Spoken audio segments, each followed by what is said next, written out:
రాష్ట్రంలో 26 జిల్లాలకు సంబంధించి నూతన ఏపీ పబ్లిక్ ఎంప్లాయ్మెంట్ ఆర్డర్ 2025 గెజిట్ను కేంద్ర ప్రభుత్వం జారీ చేసింది. ఇప్పటి వరకు ఉన్న పబ్లిక్ ఎంప్లాయ్మెంట్ ఆర్డర్ 1975ను రద్దు చేసింది. కొత్త ఆర్డర్లో ఉద్యోగ నియామకాల్లో స్థానికేతర కోటాలు, జిల్లా, జోనల్, మల్టీ జోనల్, రాష్ట్ర స్థాయి పోస్టులను నిర్దేశించింది. కేంద్రం జారీ చేసిన ఉత్తర్వులకు అనుగుణంగా రాష్ట్ర ప్రభుత్వం చర్యలు తీసుకునేందుకు 27 నెలల సమయం ఇచ్చింది. నేరుగా చేపట్టే ఉద్యోగ నియామకాల్లో 95% స్థానికులకు, 5% స్థానికేతరులకని పేర్కొంది. ప్రస్తుతం స్థానికేతర కోటా జిల్లా స్థాయి నియామకాల్లో 80:20, జోనల్ స్థాయిలో 70:30గా ఉంది. స్థానికతకు ఇప్పటి వరకు ఉమ్మడి 13 జిల్లాలను ప్రామాణికంగా తీసుకోగా కొత్త గెజిట్ ప్రకారం 26 జిల్లాలను తీసుకోనున్నారు.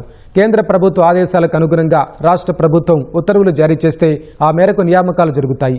26 జిల్లాలను 6 జోన్లు, 2 మల్టీ జోన్లుగా కేంద్రం ఉత్తర్వుల్లో పేర్కొంది. స్థానిక కేడర్లు, పోస్టుల తరగతులకు సంబంధించి రాష్ట్ర ప్రభుత్వం ప్రత్యేక ఉత్తర్వులు జారీ చేయాల్సి ఉంటుంది. స్థానికత విషయంలో కేంద్రం స్పష్టతనిచ్చింది. ఏదైనా పోస్టుకు నిర్ణయించిన విద్యార్హత నుంచి 7 ఏళ్లు ఎక్కడ చదివారో పరిశీలించి అందులో 4 ఏళ్లు చదివిన ప్రాంతాన్నే స్థానికంగా నిర్ధారిస్తారు. కేంద్ర ప్రభుత్వ గెజిట్తో ఉపాధ్యాయుల ఉమ్మడి సర్వీసుకు సంబంధించిన అడ్డంకి తొలగిపోయింది.